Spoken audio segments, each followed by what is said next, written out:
Welcome into Hittin Hard with Jon Chuckery here on Locked On Sports Atlanta. Today on the show, Harris is hot. Will Ridder be the downfall? And some historic numbers. It's all next. It's Hittin Hard with Jon Chuckery, Locked On Sports Atlanta. This is Hittin Hard with Jon Chuckery, part of Locked On Sports Atlanta. And it starts now.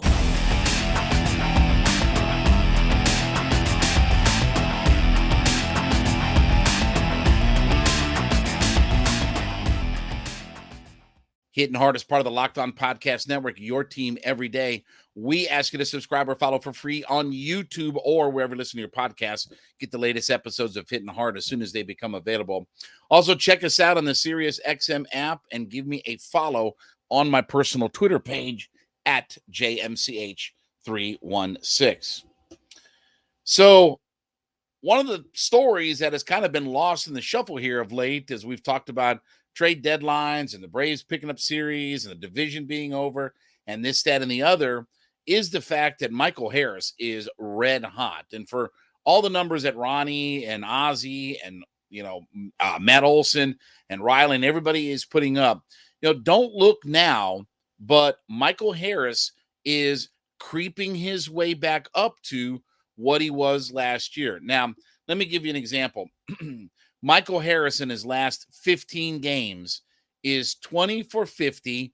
That's a 400 batting average with a 423 on base, a 660 slugging, and a 1,083 OPS or a 1.083 OPS. He's got a couple of homers, 5 RBI, 8 runs, and for good measure, he's stolen a couple of bases. So he's hitting 400 over his last 15 games.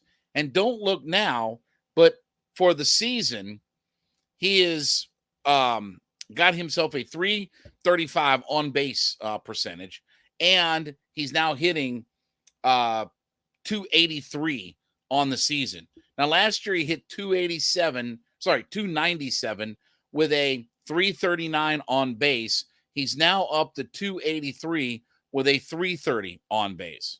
So all of a sudden, Michael Harris, again, and we've been kind of waiting for this to see what was going to happen. All of a sudden, now he's getting hot, and he's getting red hot. And this is what we talk about with this lineup, is that it's always something with this lineup. Harris gets red hot. The bottom of the order gets hot. The middle of the order gets hot. The second, third of the order gets hot. They get hot. This gets hot. Everything's hot. Hot, hot, hot. Feeling hot, hot, hot, right? They have so many guys in this lineup, and we've talked about there are just no easy outs in this lineup. Now, Michael Harris is still, double-digit home runs for the year. Will he get to the same numbers that he had last year? Maybe, maybe not. Again, 19 homers and 64 RBI. He's certainly not going to get the 64 RBI, but he's got 32 runs driven in. Again, he's got 43 runs scored. Still got 11 homers. So you probably figure, okay, if he's getting to 15 homers, 40-something RBI, can score 60 runs, but he's obviously a plus defender. That's what I need out of Michael Harris. And he's stealing bases, right? He's creating havoc on the base paths, right? He's got 13 steals this year. Okay, he had 20 last year. He'll be close to that kind of number.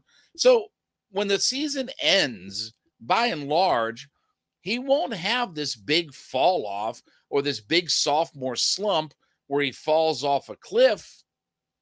His numbers will be pretty right in line with where he was last year. Look, last year was a remarkable year. It was a sensational season, and nobody really kind of saw all that coming. I mean, I know we thought high hopes for Michael Harris, but not sure anybody thought that, okay, he's just going to take over. And again, coming into spring training, now pitchers start to get a book on Michael Harris, right?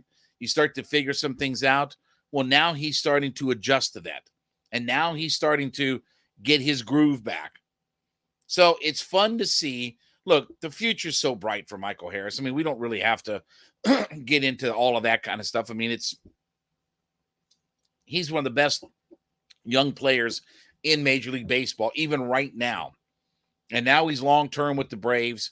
Terrific center fielder, defensive. I mean, he's made all kinds of, whatever they call, what do they call them? Web gems or, web worms or whatever they call them things. He's made all kinds of plays in center field. And again, he's missed some time. I mean, right? I mean, he missed some time with the team, this year. He was out for a while, but now he's starting to get his groove back. And it's a thing of beauty to see.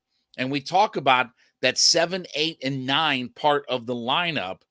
And Michael Harris, obviously a part of that, because pretty much he's been hitting 9th all year long. And we'll talk about this in just a second here about his profile. But again, the productivity, whether it's Rosario or Ozuna or Arcia or Michael Harris, all of the productivity. You saw yesterday where they beat the Angels 12-5 yesterday afternoon.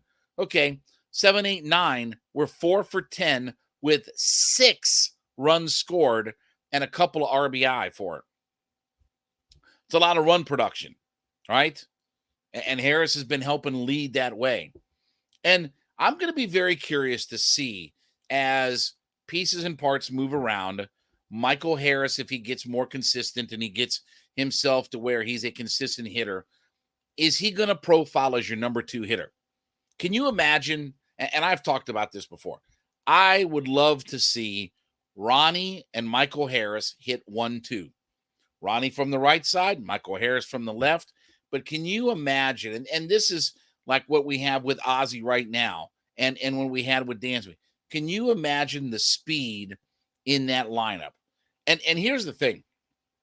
I like Ozzy as a middle of the order hitter because he can produce so many runs. Like, he's such a good run producer for this club. A 30 homer, 100 run, 100 RBI guy. Again, he can drive in a lot of runs with Ronnie standing in front of him, where he can hit in the 2-hole and probably still drive in 100 runs, which is what he's on pace to do. But I love the idea of, if we had Michael Harris and Ronnie 1-2 in our top of the order, can you imagine the speed? Can you imagine the stolen bases and the heck that those two guys could create on the base pass, just looping their way around the bases? And again, we talk about the idea of scoring from first on a ball hit to the wall, taking extra bases, being able to score from third, on sac flies, because again, they got themselves in position to stand on third base, with a hit and a steal and this and that. The options are endless for this. The possibilities are endless for all of this. So it's great to see Michael Harris really starting to catch fire now. We've been kind of waiting, got off to a slow start, kind of got a little bit of a funk, but then for a period of time, as we were headed toward the middle of the season and kind of picking away, he was getting a little bit hotter, and we saw some blips and bloops and stuff, where he had a couple of good stretches there, but now it feels like he's caught fire now. Now, over this last 15 games, it feels like he's starting to get his groove back, and he's starting to get his swing back, and he's driving in some, he's hitting some for some power. He's scoring some runs. He's getting on base, and that's the big thing about, can they get his on-base percentage to where it needs to be? He had 15 points higher last year in his batting average, but right now he's only 9 points higher in his on-base.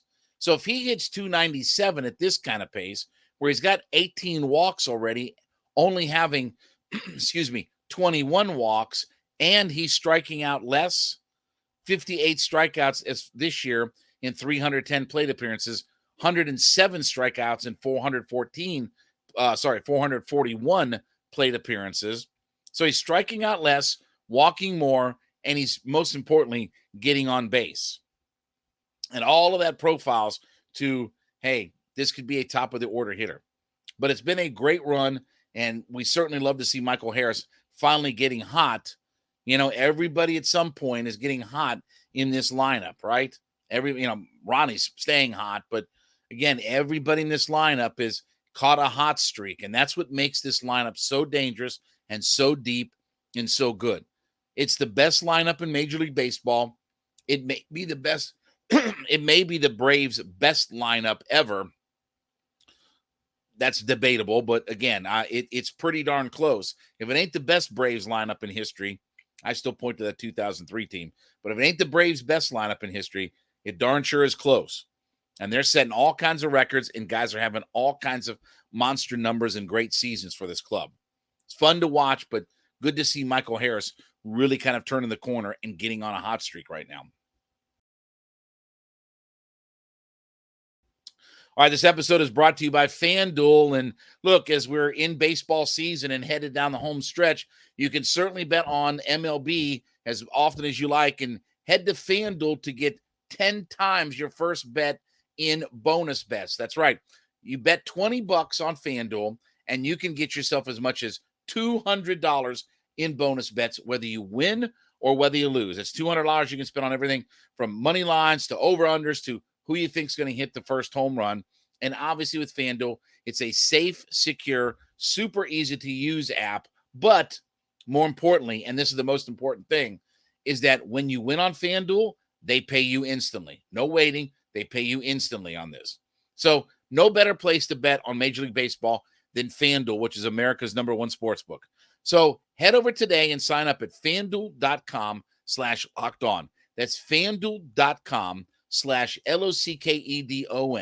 to get $200 in bonus bets. It's FanDuel.com/LockedOn, FanDuel.com/LOCKEDON. FanDuel is the official partner of Major League Baseball. So I'm seeing this article, going around, and it's been in USA Today. It's on AP. I'm seeing it all kinds of different places. And the title of the article is Ridder is big, quote unquote, if at quarterback as Falcons set sight on winning season. And they go in to the same old. This article is written by Charles Odom, okay? And look, I don't know Charles Odom. I don't know who he is. I don't care really who he is, okay? And I understand that this is the narrative. You know, they say that new Atlanta Falcons linebacker Caden Ellis looks across the line of scrimmage at training camp and sees all the pieces of a balanced, productive offense. Ellis also sees a big if at quarterback, which is the obvious key to success of the offense and the team. Falcons are hoping Desmond Ridder, who has impressed teammates, coaches, management with his poise and command in the second training camp, can end the team's streak of 5 straight losing seasons. Now, by the way, Caden Ellis didn't say anything about an if at quarterback. He talked about how impressed he's been, where he didn't even realize how good of an arm he had, how accurate, how strong his arm was, and all this and the other. So you read through the article, the narrative of, well, Caden Ellis looks at it as a big if. No, he doesn't. He doesn't look at it as a big if at all. So that's disingenuous to kind of put it in terms that Caden Ellis doesn't believe in Desmond Ridder. But besides that, okay. And this is where we are with the national media on these things, okay? Yes. Does Desmond Ridder have to play well? Yeah. I mean, you want your quarterback to play well. Like, I don't think that if your quarterback stinks out the joint, that you're going to win a lot of football games. But here's the thing, okay? And we've talked about this before. And this is what everybody keeps missing. Desmond Ridder doesn't have to be MVP-like. Desmond Ridder doesn't have to be great. He has to just be good enough to have some command, to not turn the football over, and to make some good decisions. Because everything is set up for this offense. We know they can run the football. Now they've added the best rookie running back in the draft. We know that their offensive line is good. Chris Lindstrom's the best interior offensive lineman in the NFL. Caleb McGarry is one of the best run blocking tackles in the NFL. We know that when they need to have weapons to catch the football, Drake London, Kyle Pitts, Jonnu Smith, Cordero Patterson, who's part of that run game, we know all of these things. And this is why I say, if the Falcons just completely tank, let's say it's 4-13. I'm just arguing, say it's 4-13. Okay. I don't think Desmond Ridder will, A, be the single biggest reason for that. Now, will he be a reason that they're 4-13? Absolutely. It's hard to, if you don't play well at all at quarterback and you're just dreadful, if you're Johnny Manziel-like at quarterback, then you're going to have a bad football team, despite what you can do offensively and in this, that, and the other. Because at some point, the defense coordinators will take those guys away. But Ridder doesn't have to be great. Look, if Ridder's great, they're in the Super Bowl, and he's the MVP of the league. I've had guys talking about, well, he could be 3,500 yards, 4,000 yards. He could be 35 touchdowns. If he's 35 touchdowns and 4,000 yards, he's the MVP of the league. He'll be the MVP of the league. So let's slow our roll on that end of it, okay? But this is what this national media can't seem to understand. The weight of the world is not on Desmond Ridder's shoulders. And if you saw Desmond Ridder, he got better each and every week. And I'm telling you, this kid's a winner. You don't go 43-6 in college at a school like Cincinnati, who played Georgia, Alabama, Ohio State, UCLA. You don't go 43-6 in a college schedule like that, and you had plenty of really good Power 5 top-tier programs that you played. You don't have that kind of record unless you're a winner. And everybody keeps missing the boat on this. Ridder doesn't have to be great. He has to be just good enough. There are plenty of weapons around him. And I will tell you, and I'll say this, I'll say it consistently, and I'll say it again. If the Falcons fall off a cliff and they stink, let's just even say there are only 6 or 7 wins again this year. Yeah, that'll be a definite disappointment. But I tell you, I don't think Desmond Ridder will be the number one reason why. I still think that their pass rush and lack thereof will be the biggest detriment to this football team.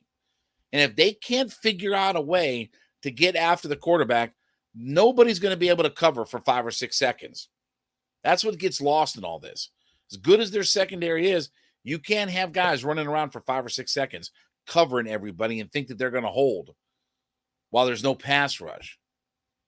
Because we don't influence the game at the number one spots on a team at the line of scrimmage. Will Desmond be a part of that if they do tank? Absolutely.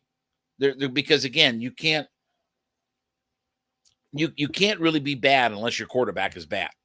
Like, you can't have really good quarterback play and your team stinks. Like, that's not how the NFL works. So again, Desmond Ridder won't be the downfall of this team. Again, if it is a downfall, defense, lack thereof, lack of pass rush, coaching, that'll be the other thing, mismanagement of roster construction. But I don't think that Desmond Ridder is going to be the guy. When they talk about in this article, when Charles Odom talks about, well, it's a big if at quarterback. Yeah, because we haven't seen him. I get that. But you had to have watched, right? More than just the difference between just seeing Desmond Ridder play and really watching him play is the difference in this. And again, I don't think their number one downfall is going to be their quarterback position. In fact, I think that will be a strength. Don't turn the football over. Be efficient. Make good decisions in the red zone. Help to be a 67% team in the red zone, and we'll be where we need to be. We'll be in good shape. We'll win plenty of football games. But try telling Charles Odom and different pundits across America what that very concept is. All right, as you listen in to Hittin' Hard, make sure you go in to whatever podcast platform that you're listening on and let us know that you're an everyday listener to the program. So we call them our everydayers, and we want to hear from you. Let us know that you're an everydayer 5 days a week listening into the program on whatever platform that you subscribe to.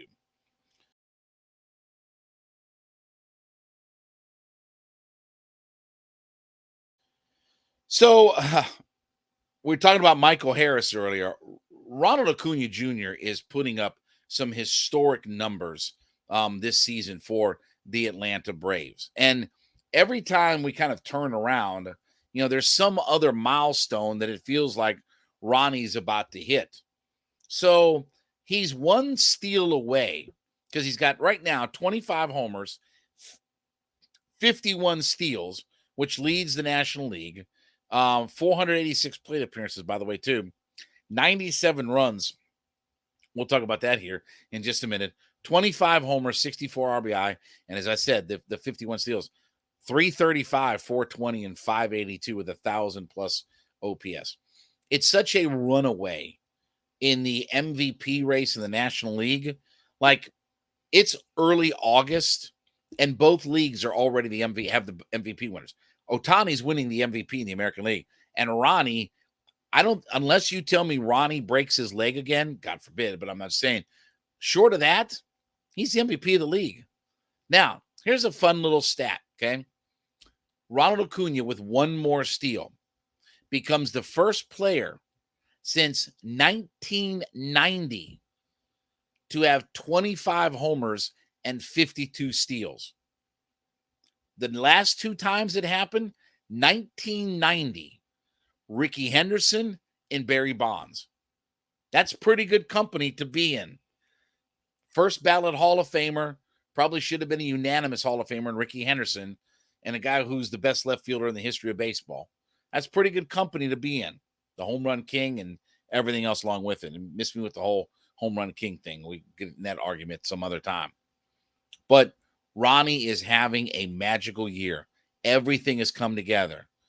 I don't think that there's going to be any scenario where he's not the MVP of the league, and I still think he's going to be a Gold Glove winner, his first Gold Glove. He's going to lead the league in runs scored. By the way, he's on pace for, I believe it's 144 runs. That's an absurd amount of runs. That's Ruthian. That's Gehrig. That's those guys who played in the 1930s type of levels of numbers. So again, it's a runaway race right now. In fact, I'll be honest with you. Legitimately, who's number 2? Seriously. Is it Freddie Freeman? Is it Mookie Betts? Like, literally, I don't think that there's even a number. I don't think there's even a clear-cut number 2. Forget somebody overtaking Ronnie.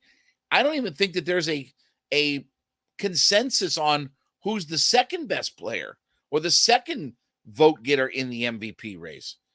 Betts and Freeman will probably split that some. But again, those guys aren't even in the stratosphere that Ronald Acuna is.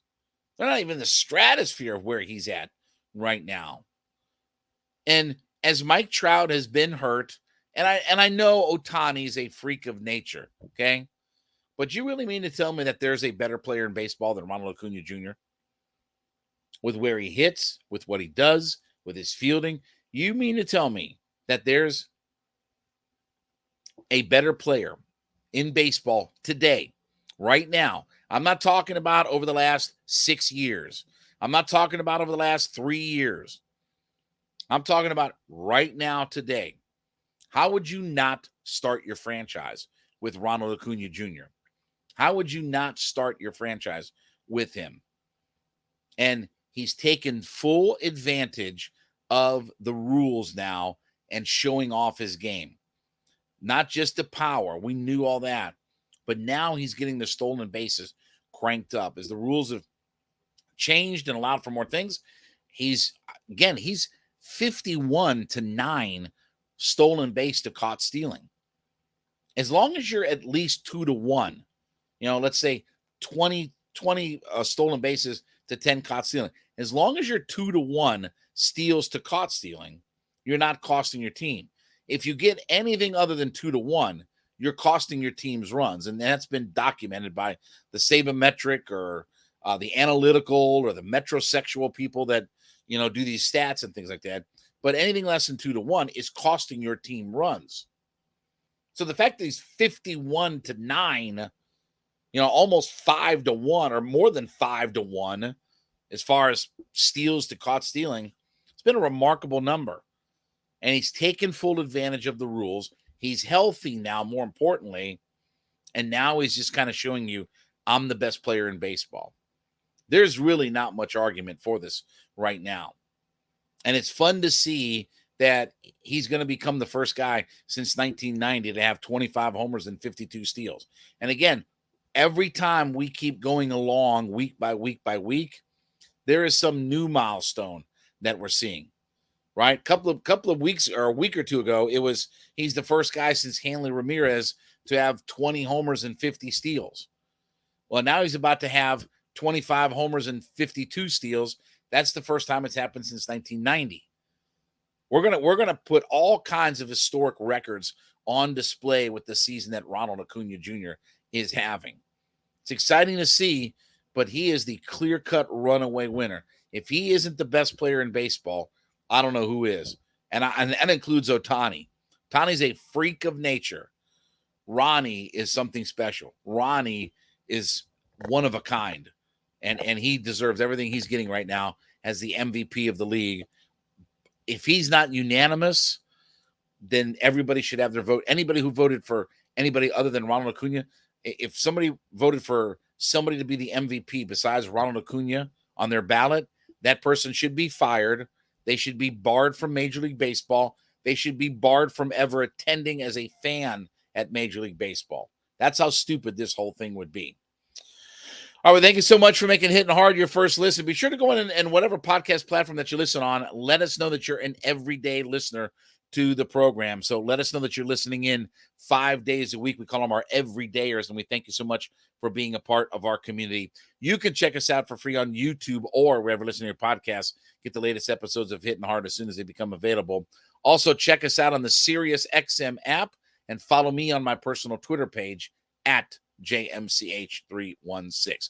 Back with you tomorrow to wrap up the week. This has been Hittin' Hard with Jon Chuckery, Locked On Sports Atlanta.